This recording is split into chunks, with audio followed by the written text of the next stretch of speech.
Sąmatos spausdinimas.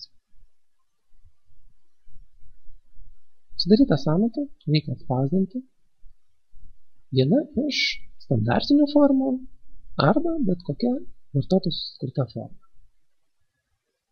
Sąmatos Kaspino lapelėje spausdinimas yra visų pirma laukas pasirinkimui įvairių formų.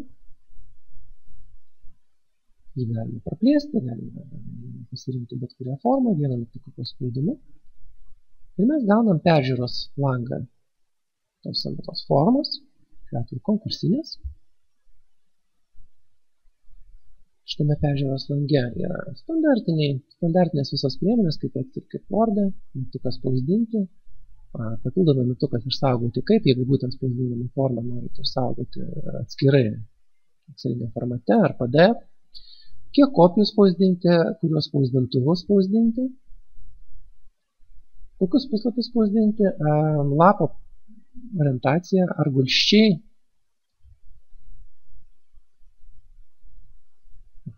arba vertikaliai, paraštės, tekstas viršuje, pavadinimas, kiti dalykai, tekstas apačioje, puslapiai ir taip toliau.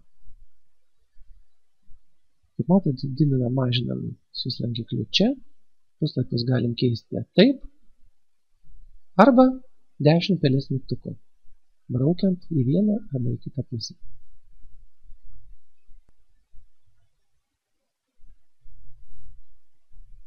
Susiderinti formas galima paspaudus mygtuką derinti formas. Kairėje pateikiamas formų sąrašas, šiuo atveju matote tiesiog standartinės formas, pilna plati, pilna siaura, be resursų konkursinė forma 2, visos jos daromos pagal vieną principą. Tai yra pasirenkamas šablonas ir jo variantas. Šiuo atveju, pavyzdžiui, šablonas Sąmata PP, tai yra pilna plati. Jisai gali turėti kelis variantus, šiuo atveju tik tai vieną standartinį. Stulpeliai eilutės, tai yra, galima pasirinkti, kokius stulpelius spausdinti, kokias eilutės spausdinti, ar spausdinti įkainius, skyrius, pastabas. Ką daryti su priskaičiavimais? Ar jie visi sąmatos gale, tai niekas neskaičiuoti, ar visi skaičiuoti, tuomet sąmatos gale bus tik vienas iš viso. Be PVM pelno ir be visų netiesioginių statybvietės išlaidų. Lapelėje kita yra eilė parametrų, jų bus daugiau, kol kas yra tiek. Pariebinimas, kaip matote, darbinėje sąmatoje įkainio pavadinimas yra riebesniu šriftu, resursai paprastu, tačiau, tarkim, kai kuriuose formose konkursinėje yra tik tai darbų pavadinimai, resursų pavadinimų mes ten neturime, ir tuomet visas tas pariebinimas, tiesą pasakius, nereikalingas, mes jį nuimame, kad viskas būtų įprastu šriftu. Ką daryti su nuliniam sumom, ar mes spausdiname ar ne, jeigu kažkurio tai įkainio kiekis bus nulis, tai sąmatoje, nors jis ir bus, tarkim, trečią poziciją mes užnulintumėm, į formą jinai nepateks. Bazinės reikšmės daroma tada, kai sąmatoje norima atspausdinti normas ir kainas bazines be koeficientų, taip kaip tai daro sistema. Ir perkelti pastabą po priskaičiavimais, tai reiškia, kad tarkim, va čia šitoj sąmatoje čia nenurodyti kas sudarytojas, bet yra eilutė sudarė, čia galima prirašyti daugiau visokiausios informacijos.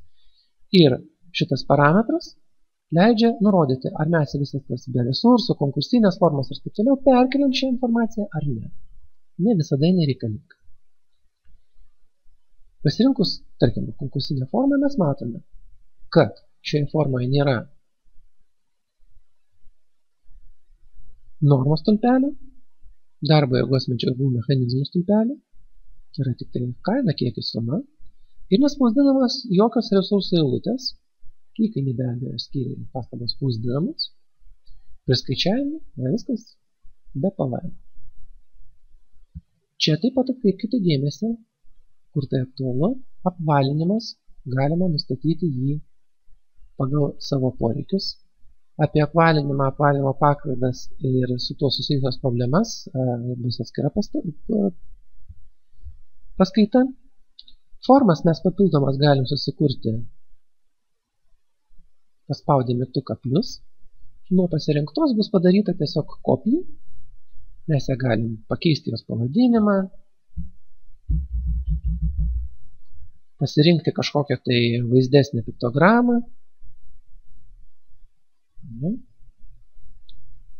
Susitvarkyti be abejo parametrus, taip kaip jums reikia. Štai jie bus sąrašuose tą formą.